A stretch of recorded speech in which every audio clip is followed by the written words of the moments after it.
Hey, and welcome back to the channel. Whether this is your first time watching, you've stumbled across the channel, somebody shared it, or you have seen other videos before, welcome back. Today, we are going to be talking about being realistic with what to expect while losing weight. So many times I'll start working with somebody or even myself when I started losing weight. For so many years, I had unrealistic expectations. And when you have unrealistic expectations, you're really setting yourself up to be disappointed, to be frustrated. And when you spend any amount of time being frustrated, that always leads to quitting. Like, nobody can stay frustrated forever and not end up quitting. And so today I wanted to come on here and just talk really quickly about what is realistic. What is realistic expectations when it comes to losing weight? So before we dive into that, if you have not hit the subscribe button, make sure to do that. Join our community here on YouTube that is growing. When we moved over from another platform not that long ago, it's anytime you switch platforms, it's always nice to see people start to find your content and keep watching and rewatching. And so anyway, for those of you that have been watching, thank you for being here. Hopefully you found some value in the content that certainly has worked for me and so many of our clients. But anyway, make sure to hit the subscribe button. We do upload 4 times a week here on the channel, Monday, Tuesday, Wednesday, and Friday, with weight loss tips, fit tips, healthy, low-calorie recipes. So once you subscribe, ring the bell. That way you won't miss any of those videos. Look, the truth is weight loss is a simple science, but it's hard freaking work. And you can never have enough positive influence, enough inspiration, enough positive things to put into here. And so, although there is some tough love on here, there's definitely a lot of inspiration and positivity as well. So anyway, with that being said, realistic weight loss. So I can remember, and I will tell you, realistic weight loss in the weight loss world that we live in today, it has really put a damper on what is realistic. And here's why. Because we have all these fad diets. We have detoxes. We have, back when I was losing weight, I don't even know if it's still around. They had the HCG diet where you injected yourself with some kind of hormone substance that had a label on it you couldn't even read, and it was supposed to speed up your metabolism, like make you not hungry. You only ate 500 calories a day, and you literally lost almost a pound. You lost about 5 pounds a week is really what you lost. However, as soon as you started eating more than 500 calories, which we all did, like all of us that did it lost a bunch of weight. But as soon as we started eating regular, we gained it all back. I can remember doing that lemon water and cayenne pepper cleanse, lost a crap ton of weight. As soon as I started eating food and stopped living off of water, I gained it all back. And so it's those diets or detoxes which can damage your body, damage a ton of crap, your metabolism, your hormones, all of that stuff.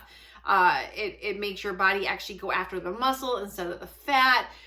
Anyway, that's a whole nother conversation for a whole nother day. However, all those things where you can lose weight really, really fast have conditioned us that it is normal to be able to lose 5 pounds in a week. It's normal to be able to drop that kind of weight.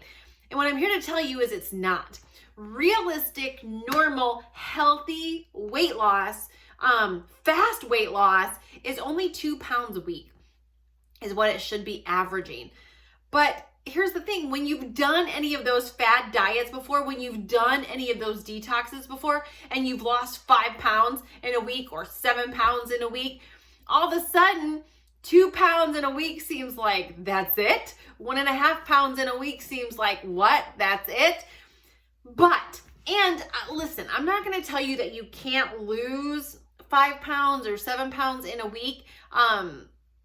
Your first week or two, because you're going to have water weight, you're going to have, and the heavier you are, that also increases the odds that you're going to lose a little bit more in the beginning. But you should never expect to lose more than 2 pounds a week. See, what happens when you expect to lose 5 pounds a week and you only lose 2 Now you're disappointed. Now you're frustrated. Now you're like, dang it. Now you're not happy about the 2 pounds. You're frustrated about the 3 you didn't lose and the only 2 that you lost. But what happens is if you're only expecting to lose 2, that's all you're expecting to lose, and then you lose 3, or then you lose 4, now you're like, wow, instead of losing 2, I lost 3. Instead of losing 2, I lost 4. You see how it flips the table? It actually makes you appreciate the weight you're losing. It actually makes you excited to keep going versus constantly being disappointed or frustrated. And this was a big problem that I had for a lot of years. I would consistently and constantly expect to lose more weight than what I was losing. So even though I was losing weight, it was like I was always frustrated. I always felt like the scale wasn't doing anything. And those were my feelings. Those weren't the truth. And I'll give you an example of this. So I started keeping track of my weight 6.5 years ago when I recommitted to losing weight after having our second child, topping the scale at 288 pounds. And I went into this for the first time logical instead of emotional. And I said, okay, my goal is 2 pounds a week. So I put it in 12-week blocks. So at the end of this 12 weeks, if I lose 2 pounds a week, that means I should be down 24 pounds. If I stay consistent and if I do what I'm supposed to do, right? The scale should be trending down, period. Doesn't mean it's going to go down every day, but it should be trending down if the goal is to lose weight. And so like at the end of my first 12 weeks, at the end of my first 90 days, I lost 40 pounds. Now I was only aiming to lose 24. So the fact that I lost 40, I was like, hallelujah. My second 90 days, goal again, 24 pounds. Okay, let's do this again, 24 pounds. My second 90 days, I actually lost 48 pounds. I lost more weight my second 90 days than I did my first 90 days. But I was only expecting 2 pounds a week. So what happened was, I lost more than what I was expecting. That fired me up. It made me go, dude, it made me excited. And when you're fired up and you're excited, you want to do better. You want to keep going. Psychologically, listen, weight loss, 90% of it is all up here. What happens between these 2 ears? What happens in your brain? So you've got to play little tricks on yourself. You've got to flip the table and get this working for you instead of against you. Versus all the other times when I would try to lose weight and I expected big numbers and it didn't happen, and then I was all frustrated and ticked off and mad. And your emotions will play some funny tricks on you, because during those first 90 days, I know some of you are like, wow, 40 pounds in 90 days, 48 pounds in 90 days. I lost my first 100 pounds in 202 days. And so like, I know some of you guys are like, wow, that's amazing. And I agree. Like looking back at it, I'm like 100 pounds in 202 days. That's freaking crazy, stupid, like, wow. But during that time frame, it felt like a struggle. During that time frame, I still had days where I would get on the scale and I was like, it would move or it would pop up 0.2 pounds after I had done everything right and done a killer workout. The scale would pop up a tad bit. And so during those 90 days, it felt like a struggle. It felt like a roller coaster. It felt some days like the scale hated me. It felt like I was doing everything right, but it wasn't going my way. That's what it felt like when I was in it. But when I looked back at the weight loss, like, hello, like, I'm like, Carmen, you're retarded. You lost 40 pounds in 90 days, 48 pounds your second 90 days. Like, that's amazing. You lost 100 pounds your first 202 days. It wasn't a struggle. It clearly wasn't a struggle. It was working. Those are the facts. But my feelings told me a completely different story. And so you want to be realistic. And listen, 2 pounds a week is pretty fast weight loss consistently. 2 pounds a week in a year is 104 pounds. 2 pounds in 90 days is 24 pounds, 2 pounds a week. So you've got to be, and the smaller you get, the less of a window you have to mess up. the less wiggle room you have to go eat the cookie, to eat the cheeseburger, to eat the things that aren't on your plan.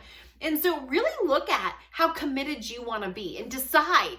Because if you want to lose weight, but you don't want to be super committed, maybe you start with an expectation of 1/2 pound a week, or 1 pound a week, or 1.5 pounds a week.